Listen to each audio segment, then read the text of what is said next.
Hello, namaste, and a very good morning to you all. Welcome to Vision Institute. Welcome to our YouTube channel. I welcome you all to our YouTube channel. My name is Pallavi Dash, and like every day, I'm again here with top 10 vocabulary words based on the Hindu editorials. So today's session is going to be daily dose of vocabulary based on the Hindu editorials, and we will be doing top 10 vocabulary words which are extracted from the Hindu newspaper. So today's top 10 vocabularies we will be seeing we will be going towards that. Before going towards top 10 vocabulary words, let us start our day with a motivational line. Let us see what is our motivational line for today. For today our motivational line is something like this. One is not born a genius. One becomes a genius. So this sentence has a deep meaning that every one of us must uh, keep in our mind, keep inside our mind. So what is it? One is not born a genius. So when a baby is born, he or she is not a genius. So the environment and the people that surrounds that baby helps that baby to become a genius. So surroundings does matter. Surroundings matters a lot. The people you are surrounded with matters a lot. So the people that you are connected with, the friends that you are playing with matters a lot. The people, their education, their means of living, their manners, their way of communicating, these all things leads a baby to become a genius. So never happens that a born baby becomes a genius. Born baby is a genius.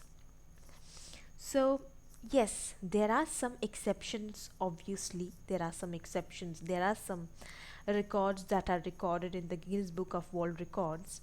But leaving that, if we are talking if we talk about any normal human being, then babies are not born genius. You will have to do a lot of hard work. Parents have to do a lot of hard work to make their babies a genius, right? So one becomes a genius. That means it is in the hands of all of us to become a genius. The only shortcut is hard work. There is no shortcut other than hard work, right? So one is not born a genius, one becomes a genius. So with this motivational line for today, let us start our session. Let us see what is our first vocabulary word for today. For today, our first vocabulary word is intermediary. So what is the meaning of intermediary, or what parts of speech is intermediary? Intermediary is a noun. Intermediary एक noun है जिसका meaning आप कह सकते हैं कि मध्यस्थ. Okay, that means intermediary. In English you can say a person who acts as a link between people in order to try and bring about an agreement. So intermediary basically is the person who acts as an intermediator. That means who is the link between two people, okay, or who brings about an agreement between two people. So basically a mediator, right? So who acts as an agent, that is called intermediary. Synonyms इसके हो सकते हैं broker, mediator, agent, interim. These can be the synonyms. Antonyms हो सकते हैं protagonist, excessive, off center. These can be the antonyms. Sentence में कैसे use करें? Since the two girls are refusing to talk to each other, the school counselor will act as a temporary intermediary. तो ये दो लड़कियां अपने अंदर मतलब they are not talking with each other, right? तो अपने साथ बात नहीं कर रहे हैं ये दो लड़कियां, तो इसलिए क्या हुआ, स्कूल काउंसलर ने क्या किया, स्कूल काउंसलर इन दोनों के बीच में एक टेम्पररी इंटरमीडियरी का काम करेंगे। इंटरमीडियरी मतलब मीडिएटर, मतलब इन दोनों के बातों को एक दूसरे के साथ शेयर कर देंगे, क्योंकि ये दोनों डायरेक्टली दोनों के साथ बात नहीं कर रहे हैं, right. So that is intermediary. Our next vocab is infringe. Infringe ये है एक वर्ब है। इन्फ्रिंज का मीनिंग होता है हिंदी में उल्लंघन करना, आप कह सकते हैं, या फिर अतिक्रमण करना भी कह सकते हैं। In English you can say actively break the terms of law और एग्रीमेंट। तो इन्फ्रिंज करना मतलब किसी राइट को तोड़ना, किसी लॉ को तोड़ना, एग्रीमेंट को तोड़ना, दैट इज कॉल्ड इन्फ्रिंजमेंट और infringe. Infringement is a noun, infringe is a verb. Synonyms इसके हो सकते हैं वायलेट, ब्रीच, ब्रेक, वायोलेशन, ये सिमिलर वर्ड्स हैं। एंटोनिम्स इसके हो सकते हैं ओबे, कॉम्प्लाई, फॉलो, ऑब्जर्व, ये सारे ऑपोजिट वर्ड्स हो सकते हैं। सेंटेंस में कैसे यूज़ करें? Why can't my loud neighbors understand their late night parties infringe upon my right to sleep peacefully? तो मेरे ये जो लाउड नेबर्स हैं, मतलब प्रतिवेशी, ठीक है, तो ये जो मेरे नेबर्स हैं, इनको क्यों नहीं समझ में आता है कि इनके लेट नाइट पार्टीज़ के वजह से मेरा जो राइट है, मेरा जो अधिकार है कि मुझे शांति से सोना है, ये मेरा अधिकार है, this is my fundamental right. Okay, तो ये मेरा अधिकार जो है ये टूट रहा है, ये इन्फ्रिंज हो रहा है, तो ये हमारे प्रतिवेशियों को समझ में क्यों नहीं आता, right? That is called infringe.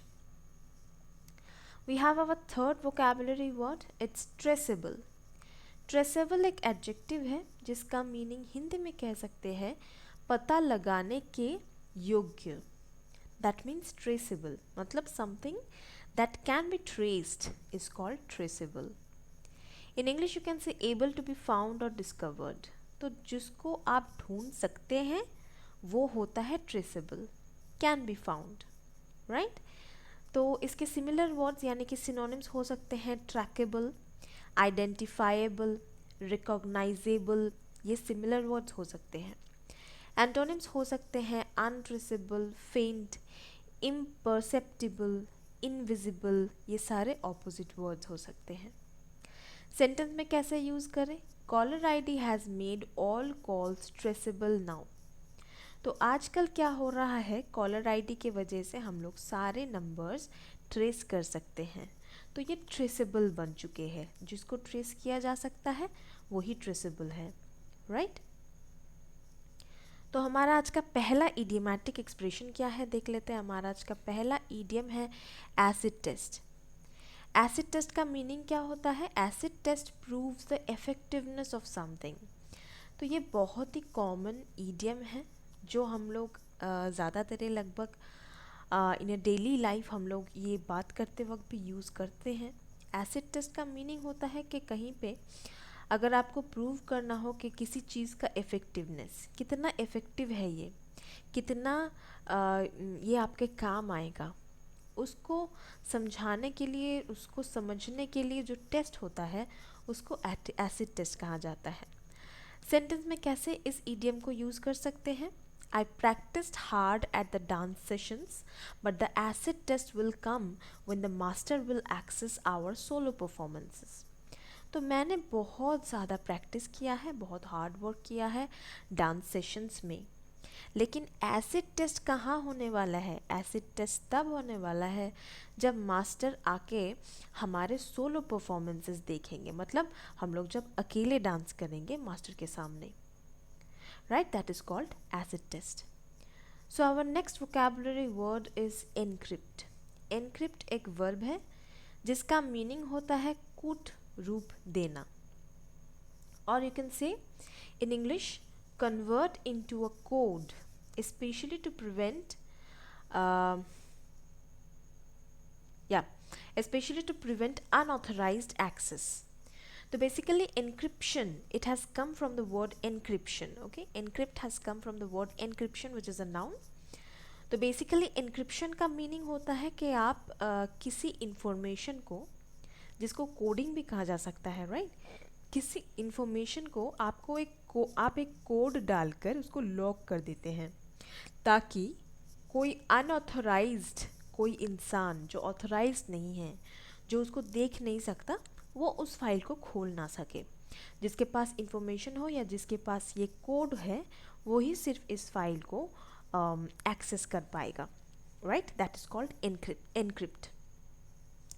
इसके सिनोनिम्स हो सकते हैं encode, encipher, code, inscribe. These can be the synonyms.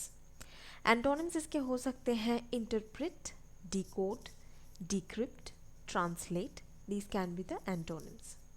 Sentence में कैसे यूज़ करें? The private key used to encrypt transmitted information by the user is kept secret.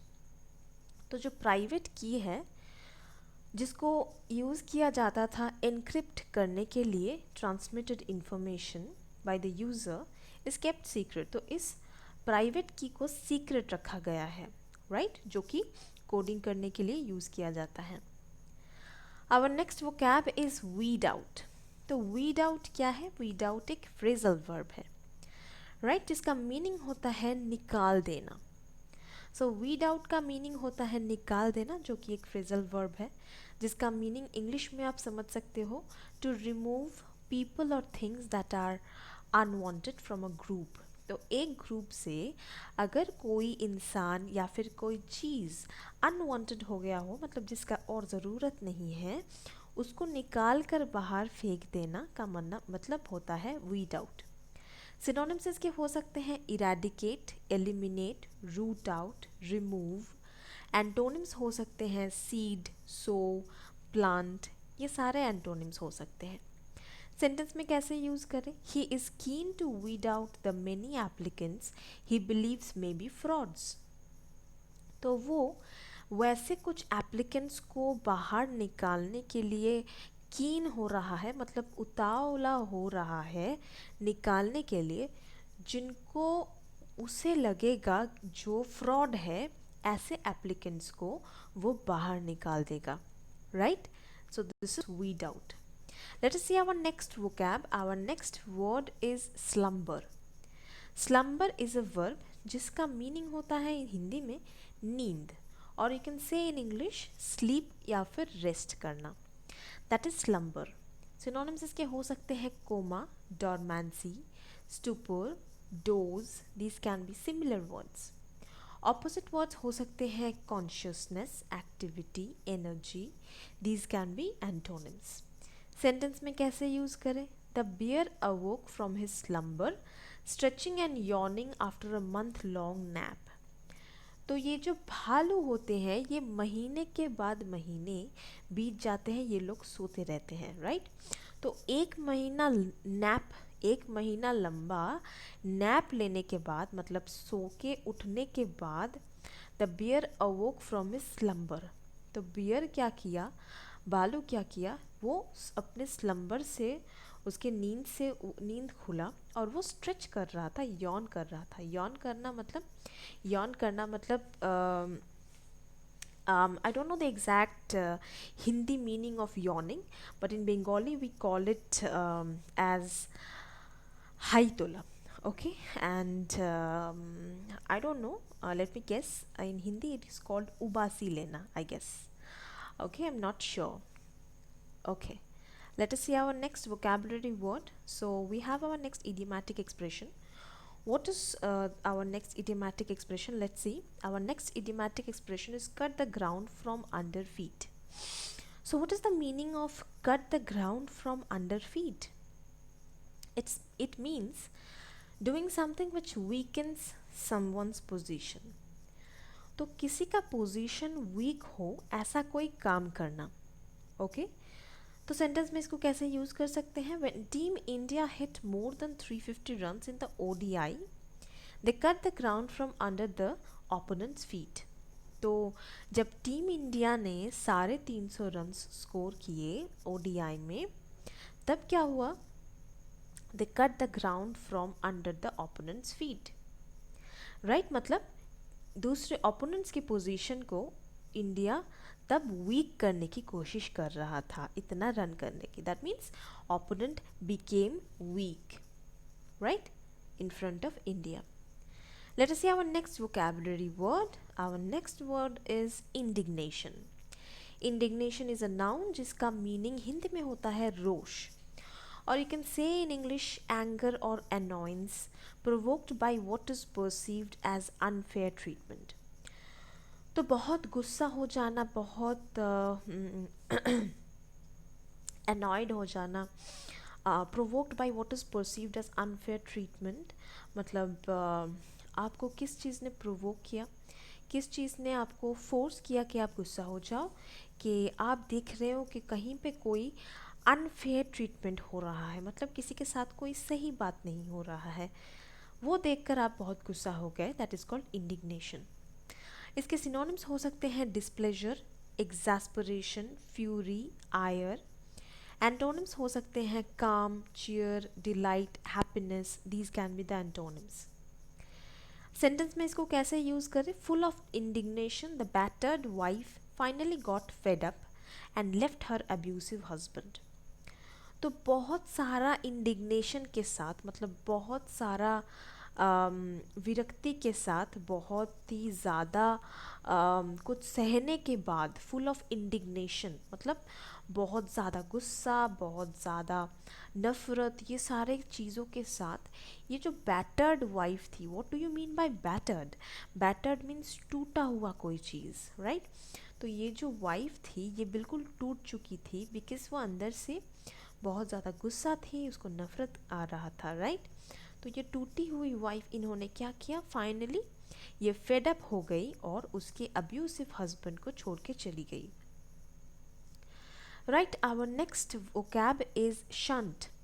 Shunt is a verb जिसका meaning Hindi में होता है अलग या अलग धकेलना, और you can say to push और shove something. So to push or shove something, that is called shunt. Synonyms इसके हो सकते हैं avoid या फिर deter. Antonyms हो सकते हैं aid या फिर allow. Sentence में कैसे use करें? It's unfortunate that our society tends to shunt older workers to retirement before they are ready. तो ये बहुत ही एक अनफॉर्चुनेट सा बात है, ये बहुत ही दुर्भाग्यजनक बात है कि हमारे सोसाइटी में क्या होता है, हमारे सोसाइटी में जो शंट ओल्डर वर्कर्स है, मतलब सोसाइटी क्या करती है, जो ओल्डर वर्कर्स है, मतलब जो जिनका थोड़ा उम्र ज़्यादा हो जाता है, वैसे जो वर्कर्स है, वैसे जो कर्मी है, उनको बहुत जल्दी रिटायरमेंट दे दिया जाता है, मतलब उनसे और काम नहीं करवाया जाता, लेकिन वो रिटायरमेंट में खुद जाने से पहले ही उनको रिटायरमेंट में धकेल दिया जाता है. That is called shunt. Okay, what is our next vocab? Our next word is intrinsic. Intrinsic एक adjective है जिसका meaning हिंदी में होता है आंतरिक, or you can say in English internally true and genuine, often referring to the worth of people, objects for their value. तो intrinsic ये जो word है ये basically किसी चीज़ का value समझाने के लिए use होता है, right? तो genuine किसी का अगर किसी चीज़ के लिए प्यार है, वैल्यू करता है किसी चीज़ को, that is called intrinsic love और intrinsic care, right? So basically giving value to something is called intrinsic. Synonyms इसके हो सकते हैं inherent, innate, inborn, inbred, congenital. Okay, antonyms हो सकता है extrinsic, acquired. These can be the antonyms. How to use it in a sentence? Because my grandmother made that doll, it has a lot of intrinsic meaning to me. तो मेरे grandmother ने, मेरी दादी ने ये जो डॉल है ये बनाया है इस वजह से, क्योंकि इस डॉल को मेरी दादी ने बनाया है, इस वजह से इस डॉल का मीनिंग मेरे पास, मेरे लिए बहुत ही ज़्यादा है, इस डॉल का कीमत मेरे लिए बहुत ही ज़्यादा है. That is called intrinsic value. Right, let us see our last vocabs. Okay, so we have our third idiomatic expression. What is it? Chase your tail. So what is the meaning of chase your tail? Spending a lot of time and energy doing a lot of things but actually achieving too little. तो बहुत सारा time आप spend कर रहे हो, बहुत सारी चीज़ें कर रहे हो, बहुत सारा एनर्जी आप स्पेंड कर रहे हो, लेकिन एक्चुअली आप बहुत ही कम अचीव कर रहे हैं, बहुत ही कम चीज़ अचीव कर रहे हैं, कुछ पा नहीं रहे हैं। That is called chase your tail. बहुत सारा टाइम भी जाया कर रहे हैं लेकिन कुछ मिल भी नहीं रहा है आपको। That is called chase your tail. So, how to use it in a sentence? He has been chasing his tail all week collecting data, but the report is still not ready. तो ये पूरा हफ्ता वो क्या कर रहा था, वो कलेक्ट कर रहा था डेटा। बहुत सारा एनर्जी उसने स्पेंड कर दिया, बहुत सारा टाइम स्पेंड कर दिया, लेकिन अल्टीमेटली क्या हुआ, रिपोर्ट अभी तक रेडी नहीं हुआ। The net result is zero. So let us see our last vocabulary word. What is our last vocab? Our last vocab is vitriolic. विट्रायोलिक एक एडजेक्टिव है जिसका मीनिंग हिंदी में होता है कटु, या फिर इन इंग्लिश यू कैन से फिल्ड विथ बिटर क्रिटिसिज्म और मैलिस, हार्श और कोरोसिव इन टोन। तो विट्रायोलिक का मीनिंग होता है कि बहुत हार्श टोन में बात करना, या फिर बिटरली क्रिटिसाइज़ करना किसी चीज़ को, मतलब किसी चीज़ के किसी चीज़ को लेकर पीएनपीसी करना, बेसिकली उसको, उसके बारे में बहुत से ख़राब बातें करना, right. That is called bitter criticism. Synonyms इसके हो सकते हैं एक्रीमोनियस, रैनकोरस, बिटर, कॉस्टिक। एंटोनिम्स हो सकते हैं प्लीजेंट, काइंड, ये सारे एंटोनिम्स हो सकते हैं। सेंटेंस में कैसे यूज़ करें? Your vitriolic comments about my dress hurt my feelings. तो मेरे ड्रेस के लिए तुमने जो विट्रायोलिक कमेंट्स किए, विट्रायोलिक बातें बोले मेरे ड्रेस के साथ, ड्रेस से रिलेटेड, मैंने जो पहना है इससे रिलेटेड तुमने जो विट्रायोलिक कमेंट्स किए हैं, तुमने जो ख़राब बातें किए हैं, उन बातों ने मुझे बहुत हर्ट किया, मेरे फीलिंग्स को बहुत हर्ट किया. That is called vitriolic comments. Okay, so guys, this was all about our top 10 vocabulary words for today. I hope you liked the session. If you liked the session, do click on the like icon, and yes, comment in our videos. Your comments are very essential for us.